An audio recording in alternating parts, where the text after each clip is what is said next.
Hello everyone, my name is Awot, and today I'm going to be continuing Coding Chronicles with episode 2. This is a series where I develop my mod for Age of Mythology Retold. So I'm going to start with some trigger stuff I've been playing with. Of course, I've been trying to learn triggers so I could bring out some more funny things in the map. So recently I've learned of mutations. So a friend of mine asked for a version of the Great Wall where it's the Trojan Wall instead. You know the Trojan Wall from the campaign? It actually has the same exact stats and size as the Great Wall using the Great Wall map. So I want to make a map similar to the Great Wall map, but it's Greek themed since a lot of people like the Greek aesthetic more than the Chinese aesthetic. On top of that, like all other maps in my mod, it is free for anyone to download regardless of what DLC you own. So if you're lacking the Immortal Pillars DLC, you will not be able to access the Great Wall. So hopefully this will be a good substitute for that if you do not own that DLC. Although of course I recommend you get all the DLC for Age of Mythology since I think they're all fantastic. But I understand for some people it may not be a matter of choice. If you guys originally recall, Awot Nomad was a purely land map back in the day, and it was made this way because I wanted to provide a version of Nomad that was land, like Land Nomad, without being locked behind a DLC. Because if I'm not mistaken, Land Nomad is locked behind the Heavenly Spear DLC or the DLC that brings Japan. That being said, while I do try occasionally offer some maps that are similar to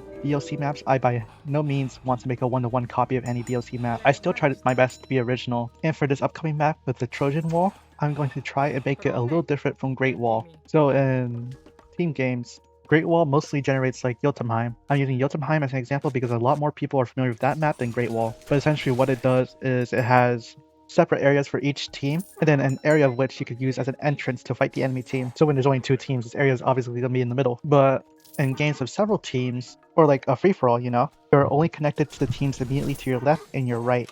I'm sorry if I'm doing a really bad job explaining this. I'll try to show an image on screen. Hopefully that'll clarify some things. I'll even add the bright red circles to help you guys out. But yeah, that's how Great Wall typically generates. I'm hoping mine can be a little different, where instead of having to fight around the map, I'm just going to straight up funnel all players into the middle. What a terrible idea, but sometimes these terrible ideas make for some of the funniest and enjoyable map experiences. Like, I don't expect people to play this on the daily, just an option you guys can have every now and while. And once again, if the map only has two teams, it will essentially function like a normal Great Wall map. But it'll be drastically different in free-for-all as everyone's funneled into the middle. Free-for-all, multiple teams, however you want to word it. So it's going to be like a fusion of Great Wall and Arena. I'm going to be trying to explain this with drawings, but since this is a concept and not something I've made yet, you guys are going to have to bear with me in my terrible paint drawings. But yeah, here's the premise. So the first change to make it slightly different is instead of having a team area, each player is going to have their own individual area. You know, it's going to look all nice and Greek and Mediterranean, and I'm going to use autumn trees because I remember there being a lot of autumn trees in the campaign missions of the Greek portion of the campaign, so I wanted to sort of reflect that since that's what's inspired off of here, the mission in which you siege Troy. So yeah, each player spawns in their own little Mediterranean Greek grassy area instead of it being shared by a team this time. I'm going to try and implement tons of food since people on these choky maps typically like it when there's tons of food. I think that's the whole point of these choky maps is for you guys to get ready in peace and then you guys get straight to the fighting. And then I'll try to add some fishing ponds here and there for each player's, area. And each area is divided by cliffs with an opening that leads to the center.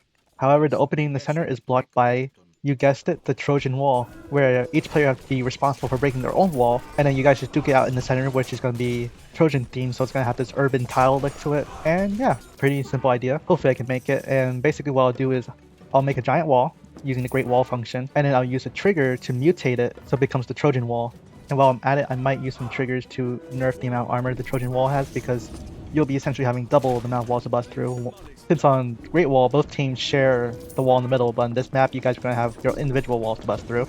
And if I can, I will try to make it so that ally areas are connected. Like there will be a little hole in between the cliffs that will allow you to access your teammates' areas and therefore caravan trade. But no promises on that. I have an idea of how to do it, but it's not completely concrete. But yeah, that's a map idea and something I've been learning triggers for. And then I want to show you guys this thing. I'm going to have this on the map as well for fun. So in the game's files, there's this little horse thing, and with some triggers, I've able to transform the horse from a decorative myth unit to a animal, which means your villagers do extra damage to it and normal military units do reduced damage to it, as opposed to its original stats so it would be meant to be harmed by heroes, but now it's meant to be harmed by villagers. But yeah, this thing will run away and send you on a wild goose chase, and if you manage to kill up your villagers despite its running for your troubles, you will get a bunch of food. I haven't finalized the amount of food I want to give you for it yet, but I thought this would give some players a fun thing to do while they're waiting for the walls to be torn down. Now, I am struggling in some departments. Originally, I wanted this to just be straight up a huntable. Like, I wanted it to be like when you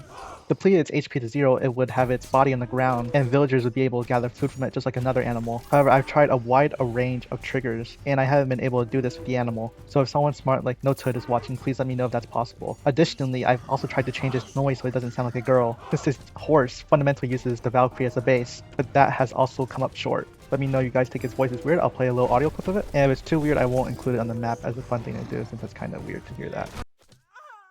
It also bleeds white if you have the color enabled for your blood pools and the blood and gore pack. But that's what I've been messing around with on the triggers, and that's some concept art. You know, a map I'll be able to make thanks to triggers. And then on the subject of Awot Unknown, there's actually not that much progress. Well, actually there is a lot, but it's still not unknown yet. All the features I've been working on so far has just been visual. The gameplay wise is not very unknown. I'm only 2/3 of the way done of adding all the biomes, and even then there's still so much things I want to do with the biomes. Like, I want to add a lot more things to each individual biome, add more detail to it. You should see gameplay footage of me in the background just refreshing the map over and over. Like I said, I found a button that lets you refresh the map with random seed, so this is a different seed of it each time. But you guys can see that since I haven't implemented any gameplay features yet, the terrain looks relatively the same each round. The only thing I've worked on was mostly visual, and I'm not even done the visual yet. Honestly, each time I work on a biome, I find a new thing that I have to go back and add to all the old biomes.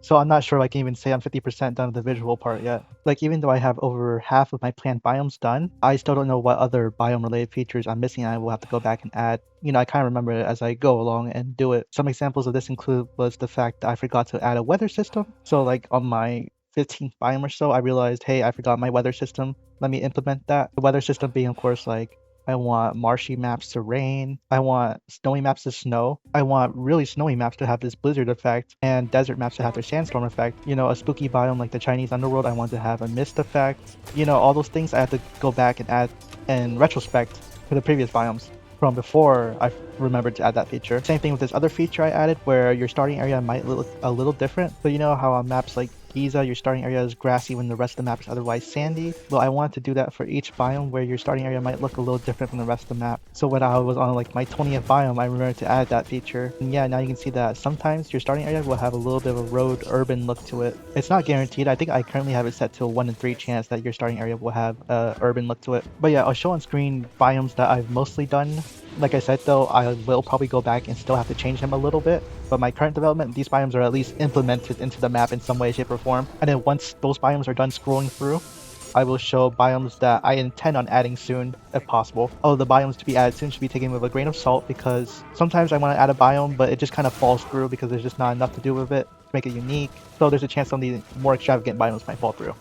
But yeah, with that out of the way, I'm going to show you guys some other things I worked on.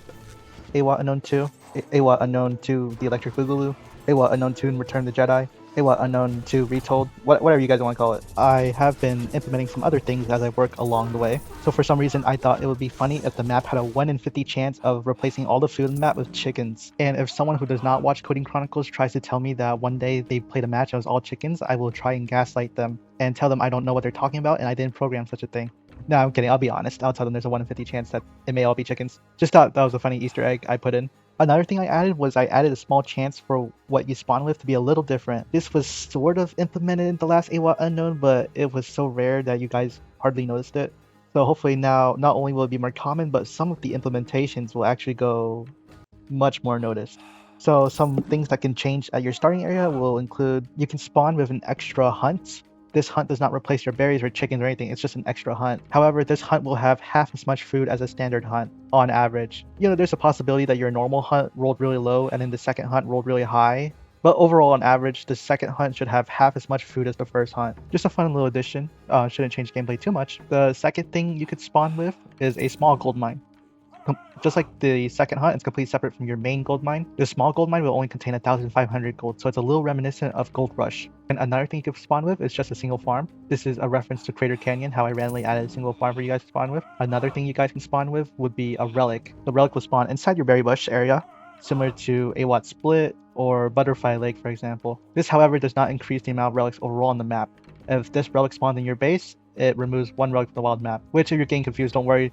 what I'm essentially saying is the total amount of relics in the map will stay the same either way. Basically just moves a relic to your starting area for you. Then another thing you could start with is a town center. Yes, this is just like how in Numinous Arena you have a town center in your base. It's gonna look very freaky, gonna look very weird. And just like the relic, it doesn't actually increase the amount of town centers in the match. All it does is simply move a town center in the match from wherever it was supposed to be to your spawning area. And it's random too, so it could be your far settlement was moved in your base or your close settlement was moved into your base. Then finally, for now, you could also spawn with a temple.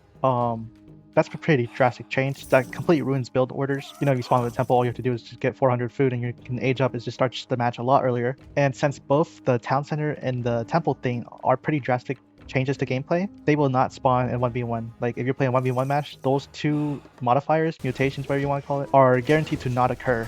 However, if you're playing a team game or something larger, like a free-for-all, I'm going to assume that that little bit of balance won't matter too much in the grand scheme of such a large map, and it'll be a fun little way to make the map a little more unknown for you guys. There were some other things I had planned, but was ultimately scrapped. One thing I had planned for you guys to spawn with was the Lake Shrine Temple. The temple from, you know, the Lake Shrine map, or you're familiar with my custom maps, Fair Eter spawns them at your forward town center. This temple grants you passive favor income. It was ultimately removed because I decided that it looked a little bit too weird in your starting area. Like for example, if you have an underworld biome, it's really stuck out like a sore thumb. Same thing goes for the outpost. The outpost from Silk Road, or you play my custom maps from Tamona's Nest, was planned to spawn similarly to the Lake Shrine Temple, and it would passively grant you resources. But this one, alongside looking out of place, I also decided that it would just ruin the temple of gameplay too much.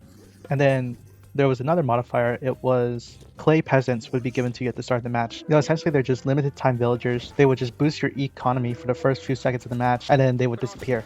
The total number of clay peasants would be random from 5 to 9, but all players would get the same amount, if that makes sense. So for example, if a match rolled 7 clay peasants, then everybody would get 7 clay peasants for that round. But I decided ultimately against it because of course clay peasants looks kind of weird when you're not playing Chinese. If you're playing Atlantean, you're at a significant disadvantage with clay peasants because you don't have any drop sites for them. They're gonna have to walk all the way back to your town center. And while I tested that the bots could use them, I was afraid that some players with slower reaction times might struggle to use them, and that would put them at a significant disadvantage.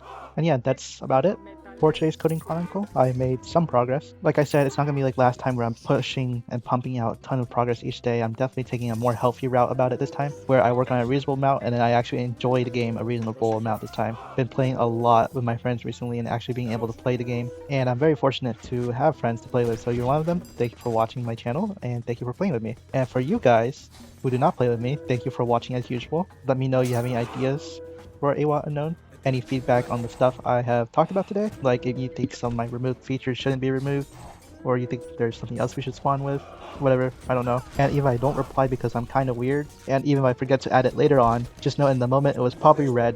One of the benefits of being a nobody that hardly anyone watches. But that's about it. Thank you for watching as usual, and have a great day.